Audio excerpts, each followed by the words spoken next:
የአርቲስት ቬሮኒካ ጉዳይ ዛሬም ሌላ ክርክርን አስነስቷል። በአእላፋት ዝማሬው ሁላችንም ያልጠበቅነው መግለጫ ተሰጥቷል። ማስተር አብነት የፕሮቴስታንት አማኝ መሆኑ ይታወቃል። አሁን የያዘውን የካንሰር ህመምን አስመልክቶ ግን ወደ አቡነ ሐራ ጸበል እንዲመጣ አባቶች ጥሪ ያደረጉለት ይገኛሉ። እርሱም የሰጠው ምላሽ አለ።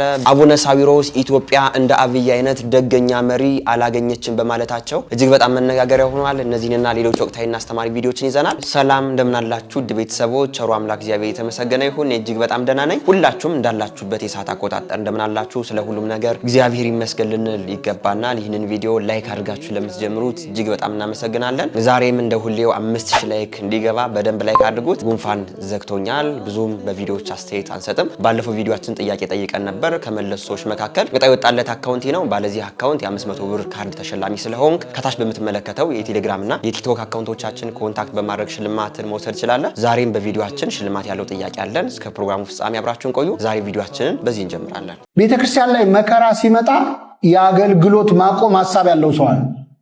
አሁን ምን ስብከት ነው? አሁን በዚህ ጊዜ ቤተክርስቲያን ስደት ላይ ሆና የምን ስብከት ነው ሚል ሰው፣ የምን መዝሙር ነው ሚል አላሉ።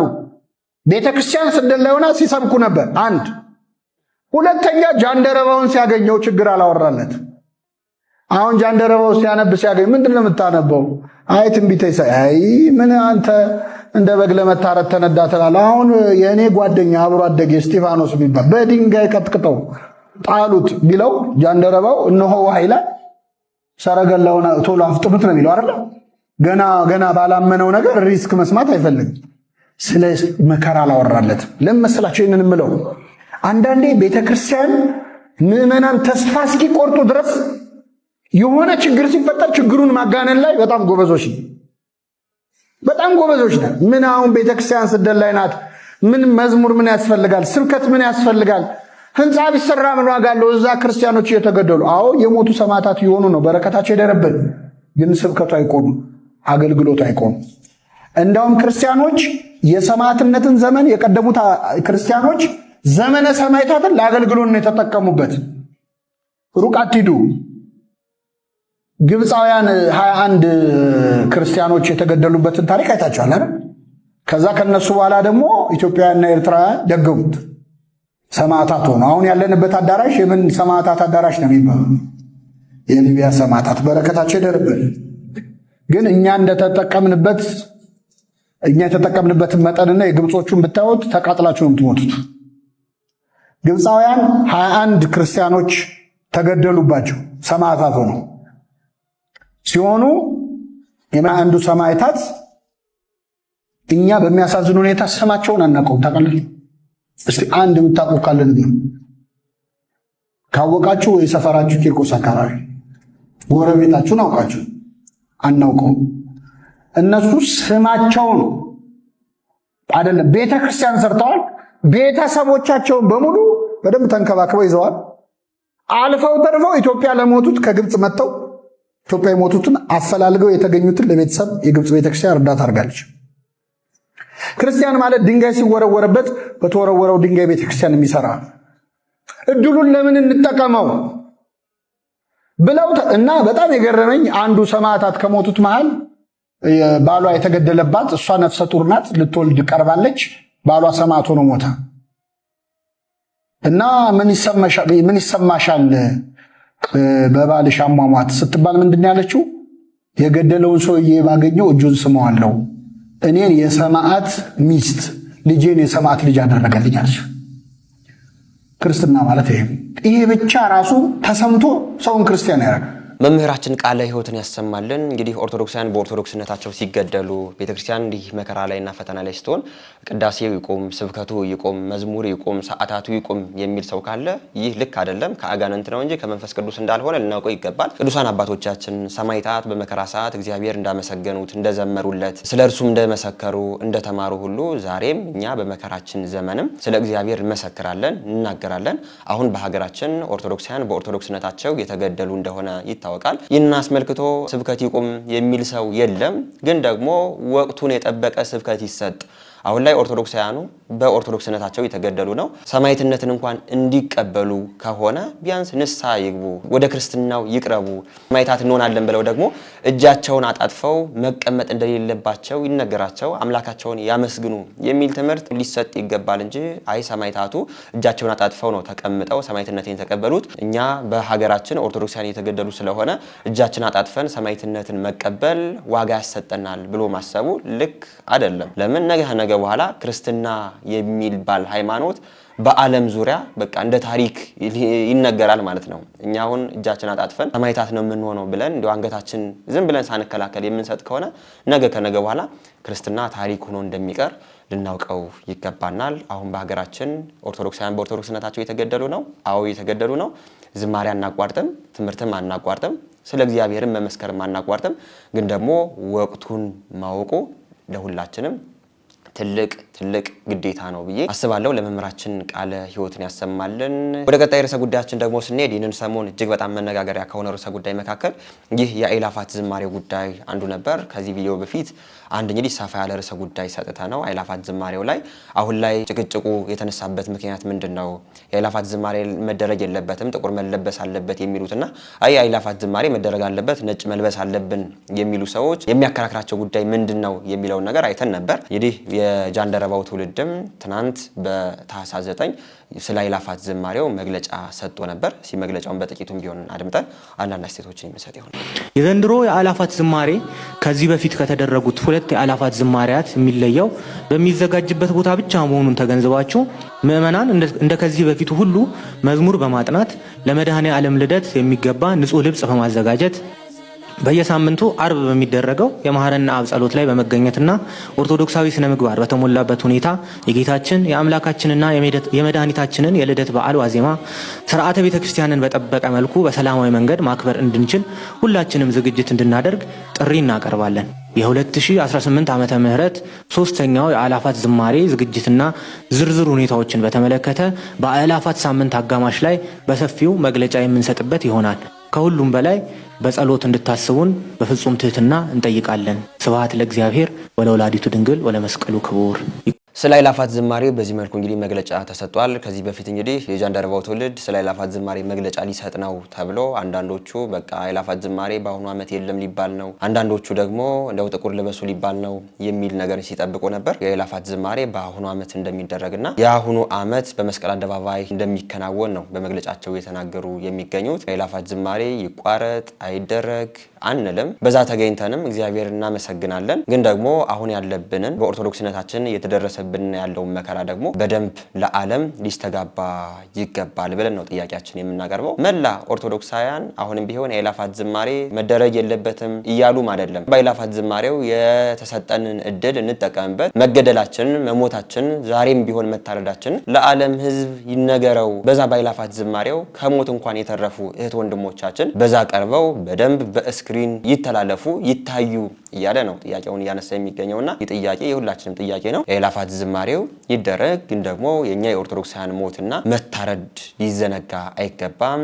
እንደ 2017 ዓመተ ምህረቱ እንግዲህ በአእላፋት ዝማሬው አንድ ዘጋቢ ፊልም ተዘጋጅቶ ነበር። ትዝ የሚላችሁ ከሆነ እዛው በአእላፋት ዝማሬ ላይ ቀረበ ማለት ነው። እሱም ደግሞ ወደ ኦሎምፒክ ሰዎች የሚል ነበርና ያነ ዘጋቢ ፊልም በአማርኛም በእንግሊዘኛም ነው ተሰርቶ የነበረው፣ ለዓለም እንዲዳረስ ተደርጓል። ዛሬም እንግዲህ በእኛ በሀገራችን ላይ በኦርቶዶክሳውያኑ የተደረገ ያለው ነገር በዘጋቢ ፊልም በደንብ በአእላፋት ዝማሬው ከሞት የተረፉ እህት ወንድሞቻችን ተገኝተውበት እጅግ በጣም ትልቅ እድል ሆኖ እንድንጠቀምበት ስንል ሁላችንም መልእክታችን እናስተላልፋለን። አእላፋት ዝማሬ አይደረግ እንደዚህ ይሁን የሚልም ኦርቶዶክሳዊ እንደሌለ አውቃለሁ። ግን ደግሞ እድሉን እንጠቀምበት ነው ሁሉም እያለ የሚገኘው። በዚህ ጉዳይ ያላችሁን አስተያየት ኮሜንት አድርጉ። የአእላፋት ዝማሬ በዚህ መልኩ መግለጫ ተሰጥቷል። ወደ ቀጣይ ቪዲዮአችን ደግሞ ስንሄድ ይህንን ሰሞን እጅግ በጣም መነጋገሪያ ከነበረው ርዕሰ ጉዳይ መካከል የማስተር አብነት ጉዳይ ነው። ማስተር አብነት ዘር፣ ቀለም፣ ሃይማኖት ሳይለይ በጣም የብዙ እናቶችን በጣም የብዙ አባቶችን እንባ ያበሰ በጣም ብዙ ሰዎችን እየሄደ የሚረዳ እጅግ በጣም የምንወደው ወንድማችን ነው። አሁን እንግዲህ ይህንን እርዳታውን የሚያደርገው ካንሰር ታሞ ነበረ። ግን ደግሞ ይህንን የካንሰር ህመሙን ገልጾም ሲናገርም ሰምተነው አናውቅም። ይህንን ሰሞን ግን ህመሙ በደንብ እንደጠናበትና ሁላችንም በየሃይማኖታችን ጸሎት እንድናደርግለት መልእክቱን ያስተላለፈ ነበር። ስለማንኛውም አንድ ቪዲዮ ላሳያችሁና በዚህም ጉዳይ ደግሞ አንዳንድ አባቶችም በእኛ በኦርቶዶክሳውያን አባቶችም ያስተላለፉት መልእክት አለ። እስኪ ይህንን መጀመሪያ አይተን እንመለስ። ይሄኛው ቦታ ነው በካንሰር የታመምኩበትና ይሄኛው አሁንስ በስንጥርሴ ነክሼ እህቴን ቀበርኳት። በዚህ ዘመን ኢትዮጵያ ውስጥ ሰው በሚጣላበት፣ ክርስቲያን ወንድማማቾች በማንዋደድበት፣ ሃይማኖት ሳትለይ፣ ዘር ሳትለይ፣ ቦታ ሳትለይ በዚህ ምድር ላይ ስላሳየኸው ፍቅር፣ ስለሰራኸው ስራ መቼ እግዚአብሔር በሰማይ ዋጋህን በትልቁ ቢከፍልም በጣም እንደማከብር እንደምወድህና እግዚአብሔር ይባርክ። አንተ የምትሰራውን ስራ ለመስራት ሰው ዝም ብሎ ከመሬት ተነስቶ መስራት አይቻልም። የሆነ ቦታ ላይ ተነክተሃል፣ የሆነ ሰው ኢንስፓየር አድርጎሃል፣ ወይ ደግሞ የሆነ ታሪክ ይኖራልና መጀመሪያ ይሄ መስጠት፣ ለሰው መኖር፣ ማካፈል፣ ደግነት ከየት ነው የተማርከው? የት ነው ያገኘው? እንዴት እዚህ ነገር ውስጥ ልትገባ ቻልክ? እግዚአብሔር ሰው አመሰግናለሁ ስለ ጥያቄው። ከፈቀድክልኝ አንድ ነገር ብቻ ከጥያቄ ቀድሜ ልበል። እኔ እታያለሁ? እኔን የሚያዩ አይኖች፣ እኔን የሚያውቁ ሰዎች፣ ስለ እኔ ምንም የሚወራው ታሪክ የለም። ታሪክ የእግዚአብሔር ነው።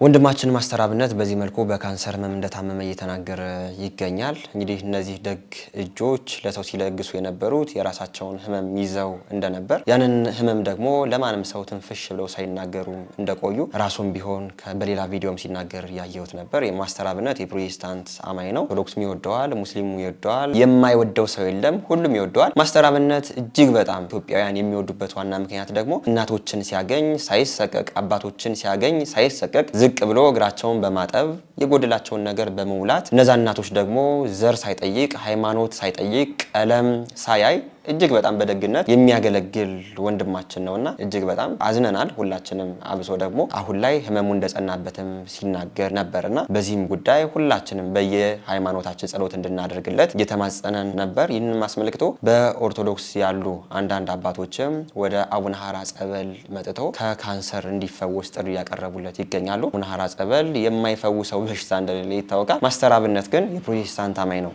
እስቲ ጥሪያቸውን አንዴ ሰምተን እንመለስ። በስመ አብ ወወልድ ወመንፈስ ቅዱስ አሐዱ አምላክ አሜን።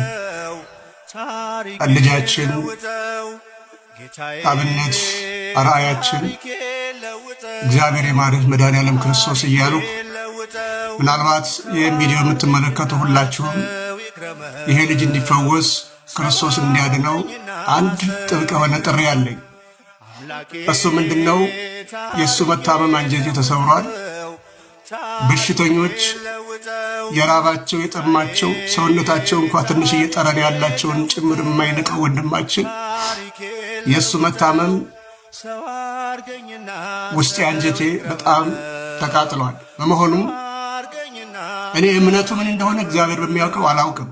ኦርቶዶክስ ሲሆን ሌላ እምነት ተከታይን ይቅርታ የትኛው ቤተ እምነት ተከታይ እንደሆነ አላውቅም። ነገር ግን ዛሬ ካንሰር እንደሆነ እግሩ ላይ እንዳመመው እያየሁ ነበርና አቡነ ሐራ ጸበል ባህር ዳር አጠገብ ነው። እዛ ሄዶ ተፈውሶ እንዲመጣ አቡነ ሐራ ሁላችሁም ይህን ቪዲዮ አድርሱለት ለሱ። ይሄ ቪዲዮ ደረሳችሁ ሁሉ እግዚአብሔር ምስክሬ ነው። አቡነ ሐራ ድንግል ገዳም እምነቱን ተቀብቶ ያልዳነ ካንሰር የለም።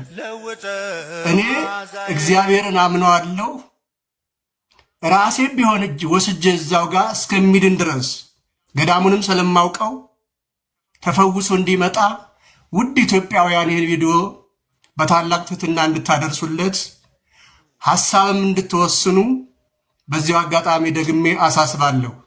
እምነት እየሰበኩ ሳይሆን ድኖ ለኢትዮጵያውያን ብርሃን እንዲሆን ለተራቡት ለተቸገሩት ከማሰብ ከቅንነት አንጻር እኛ አባት እንግዲህ ማስተር አብነት ወደ አቡነ ሐራ ጸበል ሄዶ ካለበት ከካንሰር ህመም እንዲፈወስ የአቡነ ሐራ ጸበል እንግዲህ በጣም ብዙ በካንሰር ታማሚ የነበሩ እህት ወንድሞቻችን እንደፈወሰ ይታወቃል። እርሱም ደግሞ ምንም እምነትን ቢኖረው ወደዚህ ጸበል እንዲሄድ ነው ጥሪ እያቀረቡለት የሚገኘው። ከዛም አልፎ እኔ ወስጄ አስጠምቄ እስከሚድን ድረስ አብሬው ሆናለሁ ነው ጥሪያቸውን እያቀረቡ የሚገኙትና ማስተር አብነት ደግሞ የፕሮቴስታንት አማኝ ነው። ይህን አስመልክቶ አንዳንድ የፕሮቴስታንት አማኞች ደግሞ በዚህ መልኩ ምላሻቸውን ሲሰጡ ነበር። ነበር። እስኪ አንድ ቪዲዮ አንዴ ላሳያችሁ። የካንሰር ስፔሻሊስት እያልክማ ወንድማችንን ጭቃ ብልት አትገልብን።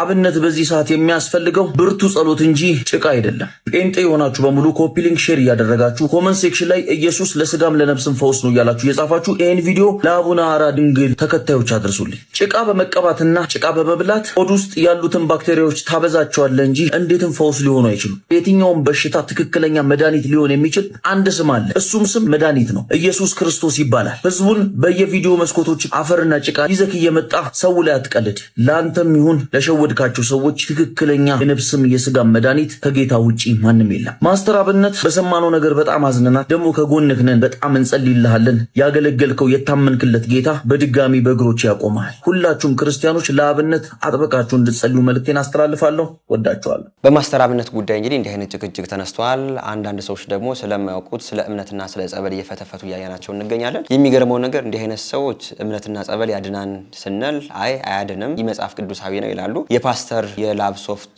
አግኝቼ ዳንኩኝ የሚሉ ሰዎችን ደግሞ አዎ የፓስተር ሶፍት ያድናል ብለው የሚያጨበጭቡ ሰው ናቸው። እንዲህ አይነት ሰዎች መጽሐፍ ቅዱስን በስርዓት ያልተረዱ መሆናቸውን በዚህ እንኳን ልንረዳ ይገባል። እምነት የመጣው ራሱ ጌታችን መድኃኒታችን ኢየሱስ ክርስቶስ ነው ያስተማረን። በዮሐንስ ወንጌል ምዕራፍ 9 ቁጥር 11 ላይ አይነ ስውር የሆነውን ሰው እንግዲህ ጌታችን መድኃኒታችን ኢየሱስ ክርስቶስ ምራቁን ወደ ምድር እንትፍ ብሎ ጭቃውን ለውሶ አይን አልነበረውም፣ ምንም ግንባር ነው የነበረው። አይን ስሎ ሂደ በሰሊዮም መጠመቂያ ተጠመቅ ትፈወሳለህ አይንም ይበራል አለው። እርሱም ደግሞ አይኑ በራለት። ቅዱሳን በተሰጣቸው ቃል ኪዳን ጌታችን መድኃኒታችን ኢየሱስ ክርስቶስ የእነርሱን ስም እየጠራን በእርሱ ኃይል እኛ እምነቱን ጸበሉን በመቀባት ከበሽታ አይድንም ከተባለበት ከካንሰርም በሉት አሁን ላይ በዘመናዊ መንገድ በጣም መፍትሄ ከሌለው በሽታ ስንፈወስም እያየ ነው እንገኛለን። እንዲህ አይነት ሰዎች ደግሞ የፓስተር ሶፍት ይበላሉ፣ የፓስተር ሶፍት አዳነን ይላሉ፣ ግን ምንም አይነት ፈውስ አይሰጣቸውም። ያድናል ብለው ግን ደግሞ እንደዚህ በወሬም ሲያስተጋቡ እንሰማቸዋለን። የማስተር አብነት ጉዳይ እንዲህ አይነት ጭቅጭቆችን አስነስቷል። ማስተር አብነት በመልእክቱ ሁላችንም ኦርቶዶክሱም፣ ሙስሊሙም፣ ፕሮቴስታንት አማኙም በጸሎቱ እንዲያስበው ተማጽኖ ነበር። እኛ ኦርቶዶክሳውያን ጌታችን መድኃኒታችን ኢየሱስ ክርስቶስ ለወንድማችን ምሕረት እንዲያመጣለት ከዚህም በላይ ትልቅ አገልግሎት እንዲያገለግል በጸሎታችን ልናስበው ይገባል። ምሕረት ያምጣልህ እያላችሁ ኮሜንት አድርጉ። የማስተር አብነት ጉዳይ ይህንን ጭቅጭቅ አስነስቷል። ወንድማችንም አሁን ላይ ህመሙ እንደተጸናበትም መልእክቱን አስተላልፏል ለማለት ነው። በቪዲዮ ላይ ያላችሁን አስተያየት ኮሜንት አድርጉ። ወደ ቀጣይ ቪዲዮአችን ደግሞ ስንሄድ ቲክቶክ ላይ ነው ይህን ቪዲዮ ያገኘሁት። እኔ ገርሞኛል። እስቲ ቪዲዮን አይተን አንዳንድ አስተያየቶችን እንሰጥ ይሆናል። በዝምታ አሸንፍ፣ አትጩህ። ያንተን እቅድ፣ ያንተን ትጋት፣ ያንተን እንቅልፍ የማጣት ሰዓት ማንም እንዲያውቅ አትፈልግ። ተዋቸው። አሁን የወደክ መስሎ እንዲሰማቸው በቃ ደካማ መስሎ ተቀመጥ። ግን አንተ ከመሬት ተነስተህ ስትወጣ ያኔ ነው ሁሉም ነገር የሚገለባበጠው። እያንዳንዱ ሰከንድ፣ እያንዳንዱ ቃል፣ እያንዳንዱ ንቀት ያኔ ይሰማቸዋል። ያው እኔ ይህንን ቪዲዮ ሳይ እንዲያው አንድ ሰው ከኋላቸው ሆኖ ቀርጾ ፖስት ያደረገባቸው ነው ይመስለኝ። አሁን ላይ ሶሻል ሚዲያው እንኳን ለመነኮሳት ነውና ለኛም በዓለም ላለን እየጠቀመን እንዳልሆነ ሁላችሁም ታውቁታላችሁ። እንዲያው አባታችን ከመተቸት አንጻር ሳይሆን መነኮሳት በምን መልኩ መኖር አለባቸው እንኳን እኛ ወደ ሶሻል ሚዲያው መጣን ወደ ሶሻል ሚዲያው እንኳን ሳንመጣ ምን አይነት ፈተናና ችግር በህይወታችን እንደሚመጣ ታውቁታላችሁ። ከሳቸው አካውንት ላይ ገብቼ ደግሞ ሳየው እንዲህ አይነት ቪዲዮን ደግሞ አገኘው። እስኪ ይህንን ቪዲዮ አንዴ ላሳያችሁ። ሰላም እንዴት ናችሁ? አሁን እርሻ እየመጣሁ ነው። በገናመችን ያለው መስኖ ቦታ ስላለ እርሻ እንደ አጋጣሚ ሆኖ ሞፈር የተበላሸብኝና ብዙም ሳላርስ ነው የፈታሁት። ይሄን ቤት ሼር ኮፕሊንግ አድርጉ። እኚህ አባት እንግዲህ ቅድም ስራ ሲሰሩ ያየናቸው አባት ናቸው። አሁን ደግሞ ሌላ ስራ ሊሰሩ ብለው ግን ደግሞ ያነ ነገር እንደተበላሸባቸው የተናገሩ ይገኛሉ። አሁን እንደዚህ መሆኑ እጅግ በጣም ያሳዝኖኛል። አብሶ ሶሻል ሚዲያው ለኛ እንዴት አይነት ፈተና እንደሆነ ይታወቃል። እነዚህ አባቶች ደግሞ ዓለማዊው ነገር ትተው ወደ ገዳም የገቡ አባቶች ናቸው። ወደ ገዳም ከገቡ ደግሞ የገዳምን ስርዓት ይዘው በገዳሙ እንደ አባቶች ነው መኖር አለባቸው እንጂ እንደገና ወደ ዓለማዊ ተመልሰው እኛ እንደምናደርገው በሶሻል ሚዲያውም በሌላም መዘፈቁ ልክ ነው ብዬ አላስብም። አንዳንድ ወንድሞች አሉ በዚህ በዓለማዊ ህይወት የምናውቃቸው ከከተማ ቆይተው በቃ ወደ ገጠር ገብተን አንዳንድ ነገሮችን እንሰራለን ብለው በገጠር ያለውን ህይወት ቀን በቀን የሚያካፍሉን እነ ዮናስ መኳንንት፣ አንድ ደግሞ ወንድማችን አለ በዚህ በገጠር ገብቶ ግን ደግሞ አይኑ የጠፋበት ወንድም ነውና እጅግ በጣም በገጠር ያለውን ህይወት የቀን ውሏቸውን ሲያጋሩን ደስ ይሉናል። አሁን ደግሞ እኛ አባት ያደረጉ ያሉት ነገር ምንድነው ወደ ገዳም ገብተው የገዳምን ህይወት ነው ያሳዩን የሚገኘውና ልክ ነው ብዬ አላስብም። በገዳም አባቶቻችን ሲኖሩ በጣም ብዙ ስራዎችን ለመስራት ይለፋሉ፣ ይተጋሉ። እንዲህ አይነት ወደ ሶሻል ሚዲያው መጥቶ እንዲህ አይነት ነገር ማድረግ ግን ልክ አይደለም። ሶሻል ሚዲያው እንኳን በገዳም ላሉ መነኮሳት በዓለም ላለን ሰዎች ምን አይነት ፈተና እንደሆነ ታውቃል ማለት ነው። የምታውቋቸው ሰዎች ካላችሁ ይህ ነገር ልክ አይደለም ብላችሁ መልእክት እንድታስተላልፉልኝ ስል እኔ በዚሁ መልእክቴን አስተላልፋለሁ። በዚህ ቪዲዮ ላይ ያላችሁን አስተያየት ኮሜንት አድርጉ። ወደ ቀጣይ ቪዲዮአችን ደግሞ ስንሄድ ይህንን ሰሞን እጅግ በጣም መነጋገሪያ ከነበረው ርዕሰ ጉዳይ መካከል የአርቲስት ቬሮኒካ ጉዳይ በጣም መነጋገሪያ ነበር። አርቲስት ቬሮኒካ በምስራቅ አፍሪካ በተዘጋጀ አንድ ዚኮሞ በሚባል አዋርድ ላይ እንግዲህ እንዳሸነፈች ያየናት እንገኛለን። በዛ መድረክ ላይ ደግሞ እጅግ በጣም ደስ የሚል አለባበስ፣ ደስ የሚል ኢትዮጵያዊ ነገሯን ስታንጸባርቅ በመታየቷ እጅግ በጣም መነጋገሪያ ነበረችና እናንተ ወደ ሀገሯ ገብታለች። እስኪ አቀባበሉን አይተን አንዳንድ አስተያየቶችን የምንሰጥ ይሆናል።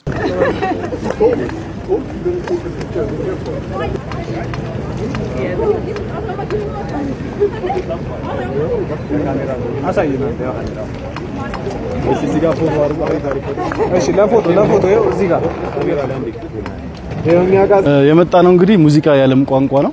በዛ ቋንቋ ደግሞ የሀገራችንን ባንዲራ በዓለም ላይ እንዲውለበለብ ያደረገች አንድ ወጣት ጀግና አርቲስት አለች፣ የቬሮኒካ አዳነ። እሷን ለመቀበል ነው አየር መንገድ የተገኘው። በሙዚቃው ደግሞ እንዲህ አይነት እድል አግኝተን ባንዲራችንም ስማችንም ሲጠራ ማየት ደስ ይላልና ያንን ስሜት ከሷ ጋር ለመጋራት ነው እዚህ የተገኘሁት።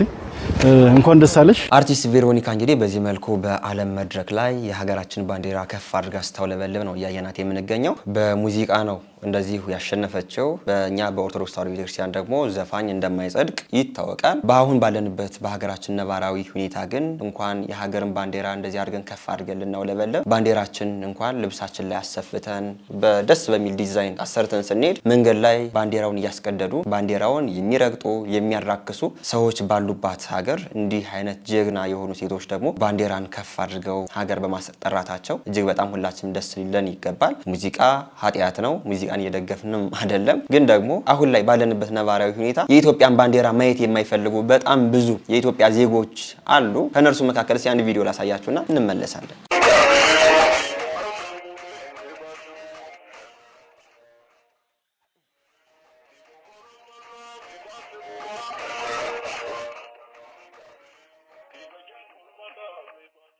እንግዲህ በዚህ መልኩ የሀገራችን ባንዲራ ማየት አንፈልግም ብለው የሚያራክሱ የሚረግጡ ሰዎች እንዳሉ ሁሉ በዓለም መድረክ ደግሞ የኢትዮጵያን ባንዲራ ከፍ አድርገው የሚያውለበልቡ እንደ እህታችን አይነት ሰዎች ደግሞ እንዳሉ ለማሳየት ነው ይህን ቪዲዮ ያመጣሁት እንጂ ዘፋኝነትም እንደማያጸድቅ ይታወቃል። ግን አሁን ባለው በሀገራችን ነባራዊ ሁኔታ ባንዲራችን በዚህ መልኩ ተዋርዶ በሀገር ያሉ ሰዎች እንኳን ባንዲራችን ማየት የለብንም ብለው በዚህ መልኩ እኛም ባንዲራ ለብሰን ስንሄድ የሚገሉን የሚጨፈጭፉን እንዳናያችሁ የሚሉን ሰዎች ባሉበት ሀገር ቼታችን የኢትዮጵያን ባንዲራ ከፍ በማድረጓ እኔ በጣም ደስታ ስለተሰማኝ ነው። የሚገርመው ነገር ደግሞ በዚህ በመድረኩ ላይ ኢትዮጵያዊ በሆነ አለባበስ ገለጻዋን በሉት ኢትዮጵያ እንዴት አድርጋ እንደገለጸችው ደስ የሚል ነበር። በኢትዮጵያዊ አለባበስ ባትቀርብ ኖሮ እንዴት ኢትዮጵያን የሚገልጽ አለባበስ አትለብሽም ብለን ሁላችንም አንስተን ተቻታለን። አሁን ላይ ግን እንደው አለባበሷም ንግግሯም መልካም ስለነበር ሶሻል ሚዲያ ላይ መነጋገሪያ አልሆነችምና የዘፋኝነትን እየደገፍኩ አይደለም። የሀገርን ባንዲራ በዚህ መልኩ ተውለብልቦ ማየታችን አሁን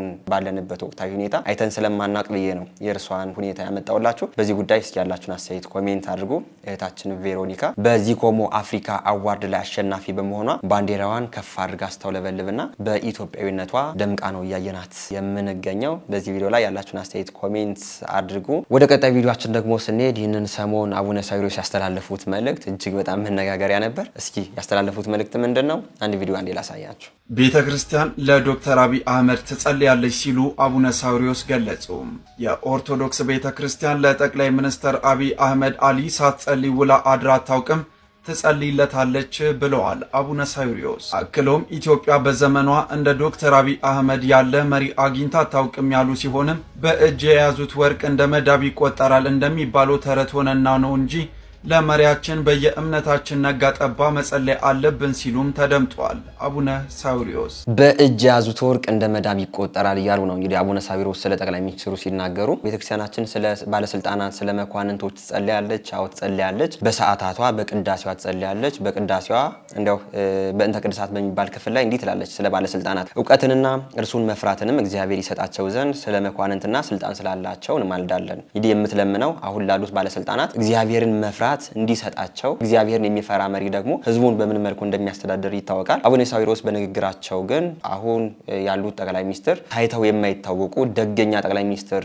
እንደሆኑ ነው እየተናገሩ የሚገኙት። እንዲህ አይነት ሰዎች እንግዲህ እኛ ለቤተክርስቲያን ብር እንሰጣለን፣ ተጣርቶ በፐርሰንት ይደርሳቸዋል፣ የፈለጉትን ያደርጋሉ፣ የፈለጉትን መኪና ያሽከረክራሉ። የእነርሱ ልጆች አይሞቱም፣ እናት አባት በኦርቶዶክስነታቸው አልተለዩያቸውም። በቃ ለእነርሱ ሰላም ስለሆነ አይ ደገኛ መሪ ናቸው ብለው እየተናገሩ እያየናቸው እንገኛለን። ይህ መንግስት እንዲህ አድርጎናል ብለን ከመተቸታችን በላይ ደግሞ አባት ብለን የሾምናቸው መሪዎቻችን ናቸው፣ እረኞቻችን ናቸው የምንላቸው ሰዎች በዚህ መልኩ ስለካዱን መንግስት አሁን ላይ እንዲህ አደረገን መንግስትን እንኳን መተቸቱ ማግባብ አይደለም ብዬ አስባለሁ። ለምን ከመንግስት ይልቅ የሚቀርቡን አባቶቻችን ናቸው። አባቶቻችን በዚህ መልኩ የሸጡን የካዱን መገደላችን እንኳን እያመኑልን እንዳልሆነ እያየነው እንገኛለን። አቡነ ሳዊሮስ ስለ ጠቅላይ ሚኒስትሩ አብይ አህመድ በዚህ መልኩ መልእክት አስተላልፈዋል። ደገኛ መሪ ናቸው፣ እንዲህ አይነት መሪ አይተን አናውቅም እያሉ ነው። እናንተ በእርሳቸው ንግግር ምን ትላላችሁ? ያላችሁን አስተያየት ኮሜንት አድርጉ። ወደ ቀጣይ ቪዲዮአችን እንሄዳለን።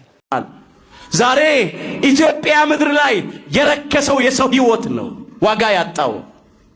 እቃውማ ሸቀጡማ እየተወደደ ነው በየዕለቱ። ኑሮ ይከብዳል፣ ይወደዳል። ውድ ዋጋ የተከፈለለት የሰው ህይወት ግን ዋጋ አጥቶ ረክሷል። እንዲሁ ነው የሚወድቀው። ረሃብ ነው አለ፣ በሽታ ነው። ብዙ ወገኖቻችን በበሽታ እያለቁ ነው። ስደት ነው። በገዛ ሀገራችን ስደተኞች ነን። መፈናቀል ነው ያለው። ወጥቶ ለመግባት ስጋት ነው፣ ድንጋጤ ነው፣ ፍርሃት፣ ጭንቀት ውስጥ ነው ያለ ነው።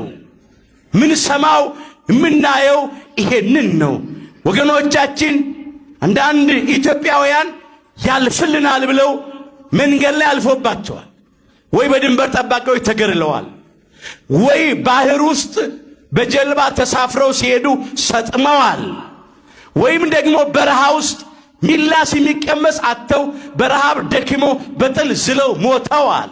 አንዳንዶች በኮንቴይነር ታሽገው ታጭቀው ሲሄዱ አየር አጥሯቸው ሞተዋል። የተረፉትም አንዳንዶች በቁማቸው አይናቸውን እያወጡ ኩላሊታቸውን እያወጡ ገድለዋቸዋል። አንዳንዶች ደግሞ በየእስር ቤቱ ይማቅቃሉ። ዛሬ እርስ በርሳችን እየተላለቅን ያለነው በጦርነት በቃችሁ ይበለን። ወገኖቻችን እኮ ቀባሪ አጥተው ስጋቸውን የምድር አራዊት የሰማይ አሞሮች እኮ እየበሉት ነው ያለው። ከዚህ በላይ ምን አለ? እኛም ባለ መከራዎች ሆነናል። ጦርነት ነው፣ ግጭት ነው፣ ሁከት ነው አለ። ገና ከምን መጣ ዛሬ? የእርስ በርስ ሰይፉ፣ ጦርነቱ፣ መበላላቱ፣ መነካከሱ፣ እልቂቱ ከየት መጣ? ዛሬም የሞት ዜና ነው የምንሰማው። ኢትዮጵያውያን አስከሬን ነው የምንቆጥረው። ዛሬም በሀገራችን በኢትዮጵያ ሰይፍ አለ። ሰው ያወቀው ፀሐይ የሞቀው የአደባባይ ምስጢር ነው። ዛሬ አንዳንዴም እኛ ከበደላችን ከኃጢአታችን የተነሳ ስንገሰጽ መከራ ሲመጣብን ስንቀጣ ምናጉረበርም አለን። ለማ ተገን አድርገን አሁን ያለንበት ሁኔታ ይህንን የሚመስለው። እግዚአብሔር ሰላሙን ያምጣልን እንላለን። ለመምህራችን እግዚአብሔር ያገልግሎት ዘመናቸውን ያርዝመልን። እንቀጥል እስቲ ቪዲዮአችን። የማርቲን ሉተር ሃይማኖት ትክክል ነው እናሳ ኦርቶዶክስ ግን ኦርቶዶክሳውያን ይሰክራሉ፣ ኦርቶዶክሳውያን መጠጥ ይደግፋሉ፣ ኦርቶዶክሳውያን ይጠጣሉ። የማርቲን ሉተር ትምህርት ግን ከስካር ያወጣል። ኧረ እኔ በአጋጣሚ ባለፈው ይገርማችኋል ጀርመን ሄጄ ነበረ እና እንደው የማርቲን ሉተር ትውልዱ እዚያ ነውና እኔ የዚህን ሰውዬ ሀገር ማየት ፈልጋለሁ ብዬ 250 ኪሎ ሜትር አስነድቼ ሄድኩኝ። ይሄ የሚበጠብጠን ሰውዬማ የት ነው የተወለደ ብዬ ሄድኩኝ እና ሄጄ ማርቲን ሉተር መጀመሪያ ፕሮቴስት አድርጎ የለወጠው ሴንት አውግስቲን ገዳም አለ። ከገዳምነት ወደ ቸርችነት የለወጠ ማቸዋል። ቸርቹ ግቢ ውስጥ ውስኪ ይሸጣል። ጅብ አሉ የማያውቁት አገርዶ ቆርበት አንጥፉልኝ አለ። እኔ እንደው አሁን እኔም እዚህ ፓወርፖይንት ቢኖር አሳያችሁ ነበር። ፎቶግራፉን አንስቼው መጥቻለሁ ኢትዮጵያ እንዳሳየው ብዬ። እዚህ ቢራ ይሸጣል፣ ዋይን ይሸጣል አልኳቸው። አዎ ይሸጣል አሉ። ልገዛቸው መስሏቸው። ፎቶ ማንሳት ይቻላል አሉ። ገዳሙን ያከራያችሁ ይሄን? አዎ ግቢው ውስጥ ቸርች ውስጥ ይሸጣል። ምንድነው እዚህ መጥቶ ጻድቅ መሽተት? ኦርቶዶክስ ግን እንደዚህ ነው። ውሸታም ነው ማርቲን ሉተር። ክርስቶስን አላየውም። ክርስቶስን ያዩት አብርሃም፣ ይስሐቅ፣ ያዕቆብ ከዚያ በኋላ ደግሞ ሐዋርያት፣ ከዚያም ሰማዕታት፣ ከዚያም ጻድቃን። እኔ ካቃተኝ ኃጢአት ካሸነፈኝ ስጋዬ እምቢ ካለኝ ንስሐ ገባለሁ እንጂ ኃጢአቴን ሕግ አድርጌ አላመጣው።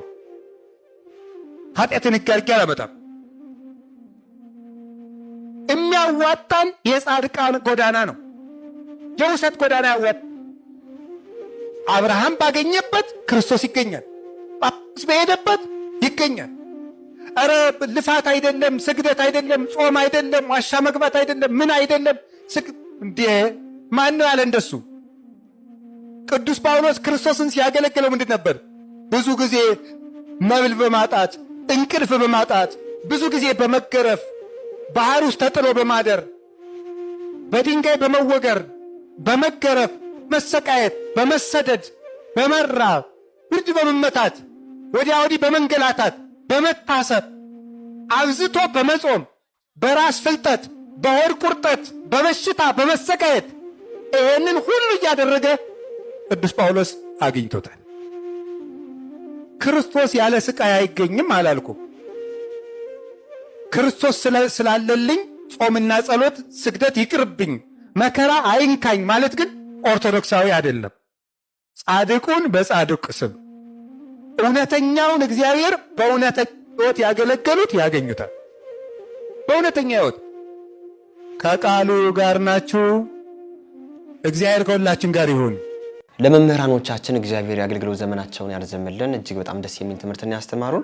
የዛሬ ቪዲዮዎቻችን እዚህን ይመስሉ ነበር። ወቅታዊና አስተማሪ እንደነበሩ አልጠራጠርም። ግን በንግግር ያጠፋሁት ነገር ካለኝ ኮሜንት አድርጉኝ። ሁሌም ቢሆን ለማስተካከል ዝግጁ ነኝ።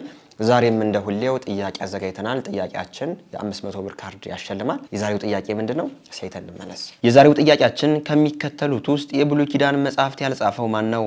ሀ አብርሃም፣ ለ ሙሴ፣ ሐመርኋ ሰሎሞን፣ መ ሁሉም። የዛሬው ጥያቄያችንም እጅግ በጣም ቀላል ነው። ሁላችሁም ኮሜንት አድርጉ። የመለሱ ሰዎችን ሰብስበን አውጥተን በቀጣይ ቪዲዮ ተሸላሚን የምናሳውቅ ይሆናል። ይህንን ቪዲዮ ላይክ አድርጋችሁ ስለምትጀምሩ እጅግ በጣም እናመሰግናለን። ላይክ ያላደረጋችሁ ሰዎችም ላይክ አድርጉ። ለቻናላችን አዲስ የሆናችሁ ሰዎች ቻናሉን ሰብስክራይብ በማድረግ ቤተሰብ ሁኑ። እናንተም ቢቀርቡ የምትሏቸውን ቪዲዮዎች ከታች በምትመለከቷቸው የቴሌግራም እና የቲክቶክ አካውንቶቻችን ላኩልን። አይተን መርጠን ወደ እናንተ የምናቀርባቸው ይሆናል። በሌሎች አስተማሪና ወቅታዊ ቪዲዮዎች እስከምንገናኝ እኔንም እናንተንም ቸር ያቆየን። ተልጎሎበታል ብለህ ሳትንቀኝ ለዚህ ያደረስከኝ ጌታዬ እኔ ማን ነኝ? ይሞላል አይቀርም ባንተ ሸለቆዬ ጠብቃለሁና ቀንህን ጌታዬ። ሐዘን ጽልመት ክፉ ዘመን ቢገጥመኝም እንኳን ያልፋል ሁሉም